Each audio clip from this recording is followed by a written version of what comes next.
Welcome to the first of the Kluge Center's virtual series, Conversations on the Future of Democracy. I'm John Haskell, Director of the Kluge Center at the Library of Congress. Our mission at the Kluge Center is to connect cutting-edge scholarship and policymaking. Today, our guest is Yuval Levin, a distinguished scholar at the American Enterprise Institute, where he's the Director of Social, Cultural, and Constitutional Studies. Yuval is also the editor of National Affairs magazine. Welcome, Yuval. Thanks very much for having me, John. We're going to be discussing your new book, which I have right here. See if I can show it. Yeah, I think you can read that. A Time to Build, which is an important look at the critical role of formative institutions in society, their deterioration in recent decades, with practical steps to begin addressing the problem. Let's start with the basics. Yuval, when you're talking about institutions in the book, what do you mean by institutions? Yeah, naturally, a broad, capacious term like that is hard to define. And when you dive into the academic literature on the definition of institutions, you give up pretty soon because there's a very broad variety. But in the book, I try to offer a fairly straightforward definition that draws on some of that academic work, but focuses on the challenges our society faces. So by institutions, I really just mean the durable forms of our common life, the shapes and structures of what we do together. Institutions are the reasons why we're not just clumps of people in society. We're people who are organized into particular shapes and forms to achieve particular goals. So in the Library of Congress, the group of people who work there are shaped into particular roles and structures, relationships, hierarchies in order to achieve the institution's goal. And all of society's institutions ultimately work that way. So there are ways for us to work together to achieve common purposes. So, in a society like ours here in the US, we think of it as a society built on concepts of individualism, even the primacy of the individual over against the larger society. So perhaps a lot of people like to think that institutions aren't as important here. You argue against that point. How do you argue that point? Yeah, absolutely. That view is very deeply rooted in the American psyche and American political culture. Our culture is rooted in a kind of dissenting Protestantism that identifies authenticity with directness, and so doesn't want to think about mediating layers. And we prefer not to think that we need institutions. In good times, that's great. It helps us feel even more free than we really are. But in times of trouble, and we've been living through times of trouble in this century in America, it's important to see what institutions are and what they do for us. Ultimately, they enable us to be connected, to work together, to feel a sense of affiliation and commonality. They let us be social. And if you ask yourself, what is the problem we're living through in 21st century America, well before this dramatic health crisis, of course, public health crisis, the problem has been something like a social crisis, a sense that people are feeling isolated, alienated, not part of our larger society. That kind of failure is not just a problem that exists between individuals. It is fundamentally an institutional dysfunction. Oftentimes, when we try to think about social problems in American life, we imagine American society as this big open space that's full of individuals who are trying to connect. And so we talk about uh, breaking down walls, we talk about building bridges, we talk about unifying visions that might bring us together. But in fact, American society is not just a collection of individuals.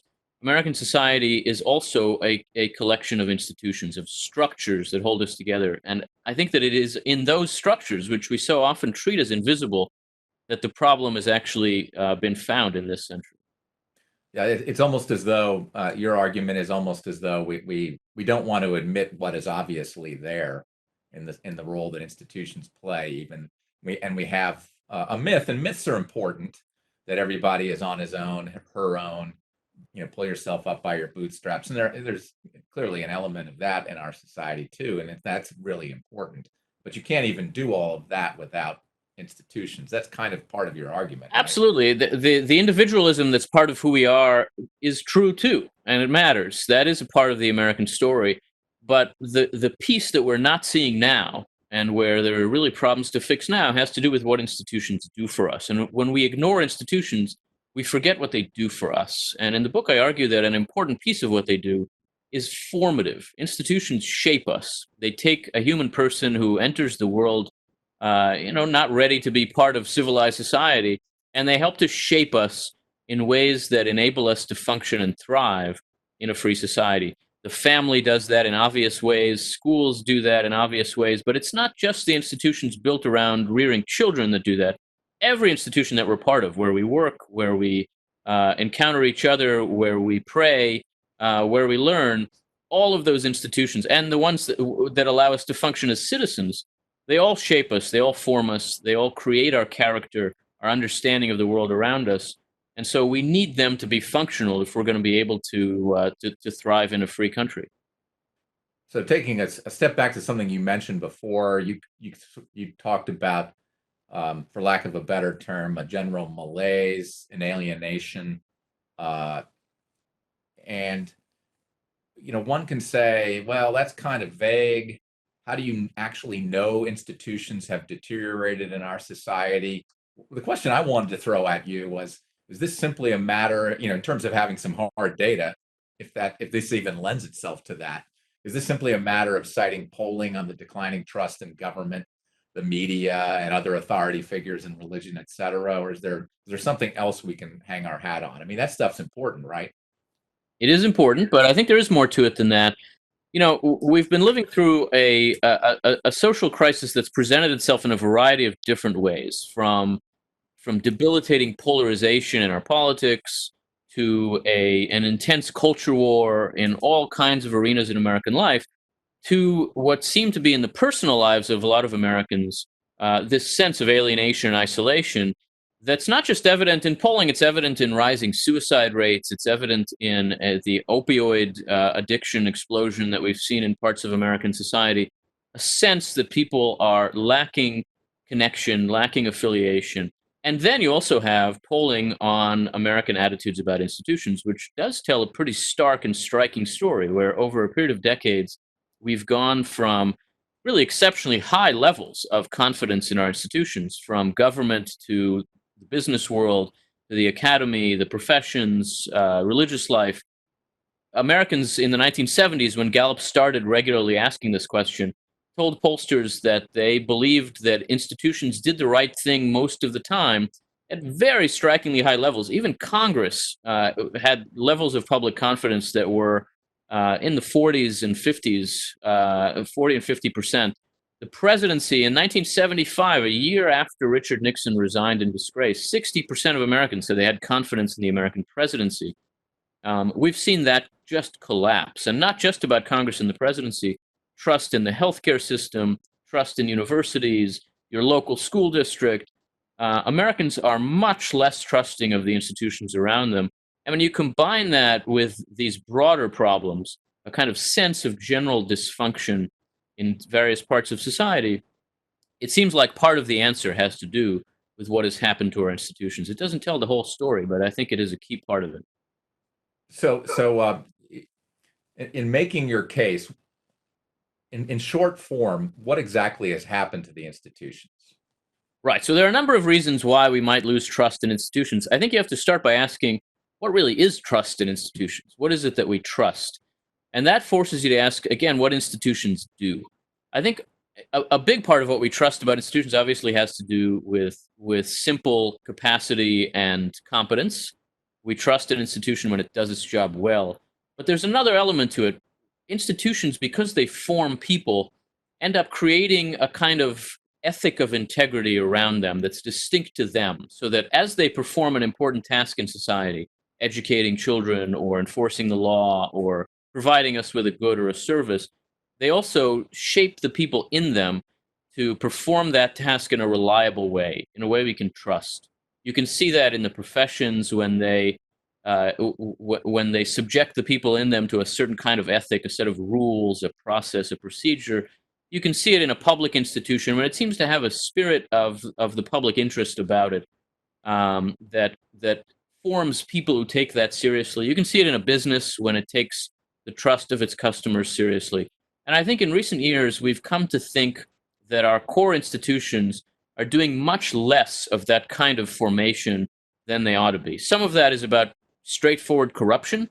Institutions that fail to engender that integrity and therefore end up protecting misbehavior when a bank cheats its customers, when a member of the clergy abuses a child.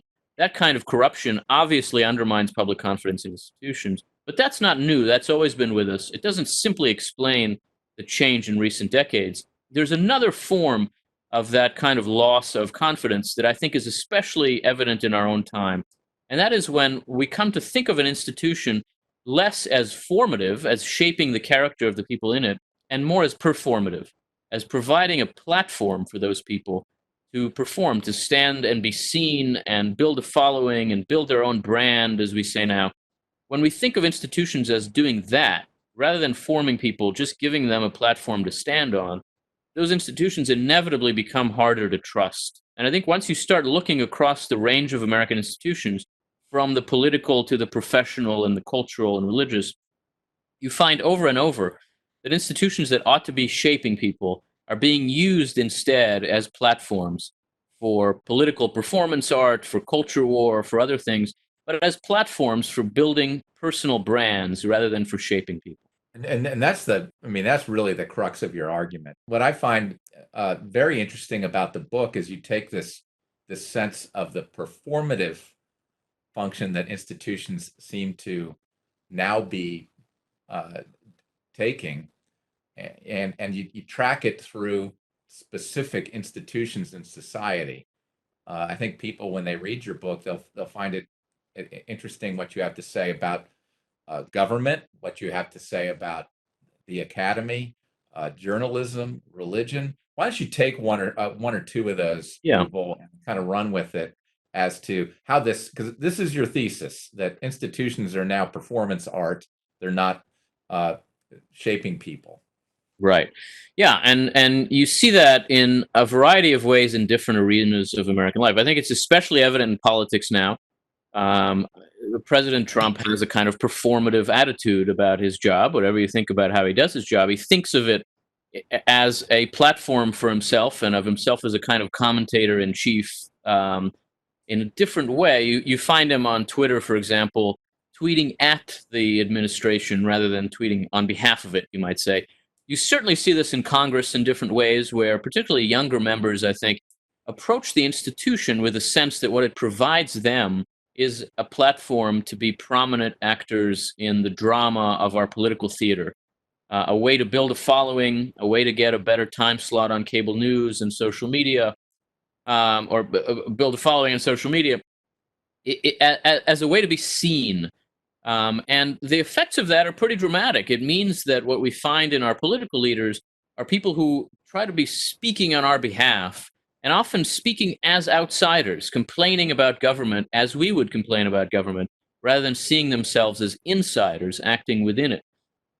It's very prominent as well in American journalism now. One of the things that journalism offers, and that really the professions in general offer us, is a standard for judging the work that people do.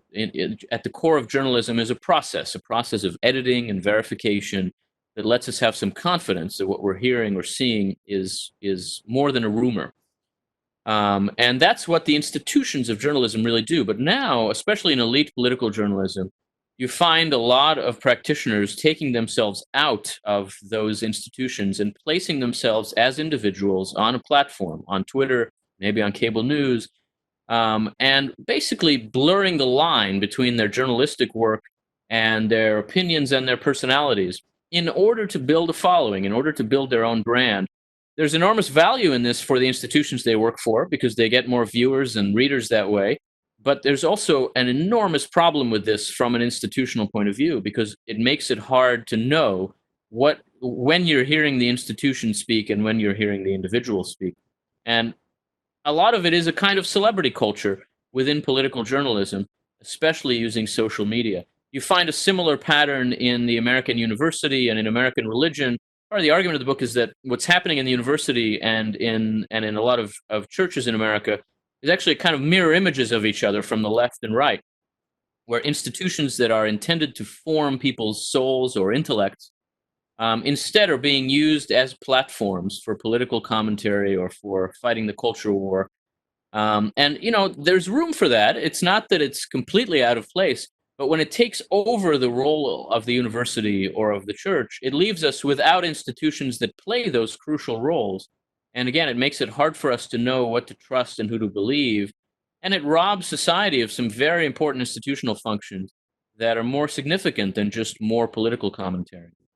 What the thing that struck me as I was going through the sections or chapters you had on the academy and journalism, religion, government, was that you were alleging that the prominent people in these fields were damaging the institutions that made them important. So if I've got that right, how long can that go on? I mean, I guess it's kind of on the edge now if none of us trusts these, or so few of us trust these institutions, that Yeah, I think it's an enormous problem. how useful is your platform if the institutions have no credibility? I think it's a huge problem in a number of ways. One is, as you suggest, that it's kind of self defeating. After a while, if no one takes Congress seriously, then being a member of Congress just isn't that impressive as a way to be heard in society. Um, but there's a deeper problem, I think, too, which is that as you undermine the capacity of these institutions to do their work and to build public trust, you make it much more difficult for society to have any confidence in anyone. And so all of the various platforms that different people have in our society themselves become discredited. And you have a kind of cynicism that builds on itself. And ultimately, particularly when institutional players just play the role of cynical complainers themselves, when members of Congress just spend all their time in front of cameras saying, "You wouldn't believe how bad it is here in this place," which is what a lot of members do now. When the president spends all his time complaining about government, it becomes very difficult to know why we should take anybody or anything seriously in America. And the deeper social dysfunctions that we're living through all become worse in that way. So I certainly worry that this is a vicious cycle that somehow has to be interrupted. And one of the purposes of the book is to surface this problem in a way that could allow people to put a name to it, to understand what it is that's gone wrong in a way that might help them change their own behavior, whether they're prominent figures in national institutions or whether they're just people with a role in a local institution who might stop and think about what they're doing in terms of the integrity of that institution, the capacity of the people it serves to trust it. I think it's important for all of us to see things in these terms so that we know a little bit better what needs healing and where the problems really are. Yeah, it's interesting that whether the people, let's say at the major media institutions, whether it's newspapers or New York Times or something, or in the networks, um, uh, or people in the academy who clearly want to think of themselves in prestigious positions, but you can already see the polling data that people don't trust experts in the academy or the major media. There's a lot of people who don't trust them. Is this an unwitting thing? Are prominent people not aware of the fact, in your view, that that damage is happening here?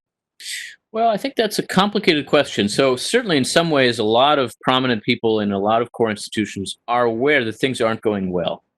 Um, People in the academy know that we're living through a kind of crisis of the academy. I think a lot of members of Congress know that there's something wrong with how Congress is functioning now. They're not happy with it.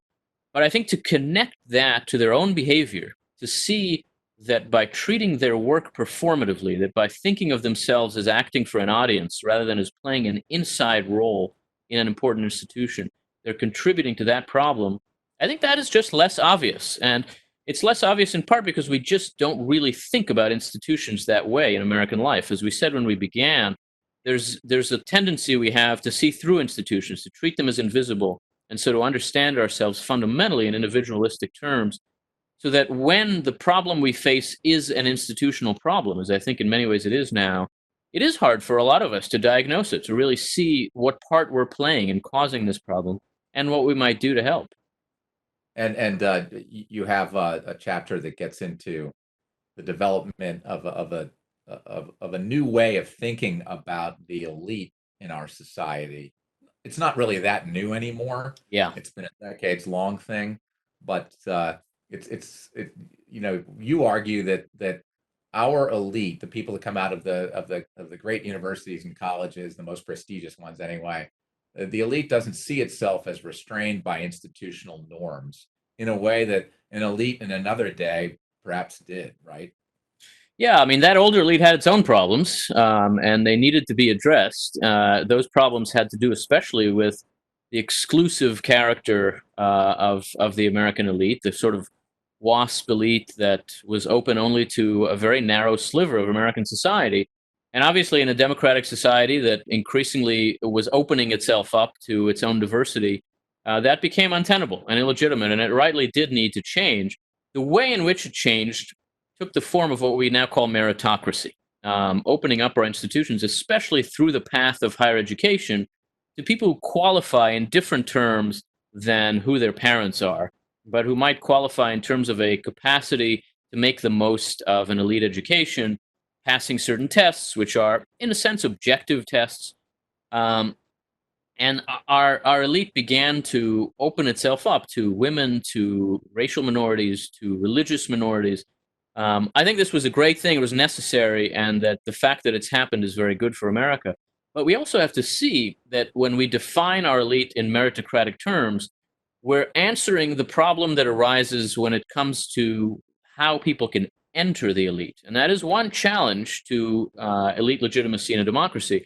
But there's another challenge, which we think of less now, and that is the challenge of how the elite can be seen to be using the power it has in legitimate terms. Not just who gets to be there, but what they do when they're there.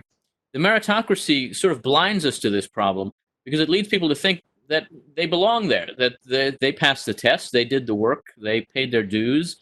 And so the positions of authority they have in important American institutions are merited.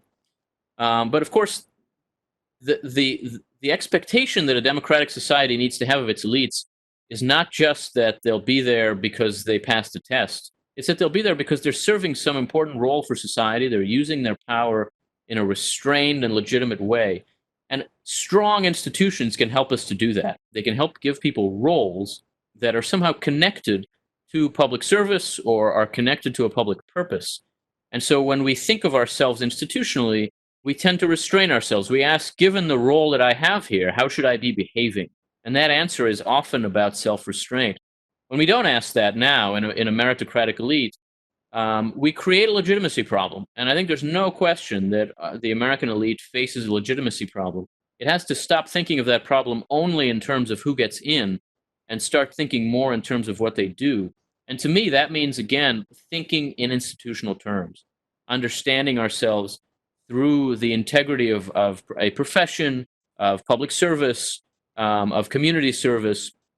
All of those things require a sense of the institutional that I just think needs to be resurfaced in American life, and that's part of what the book tries to And do. and that's irrespective of elite status, so to speak, or meritocratic, Absolutely. reach the the pinnacle there.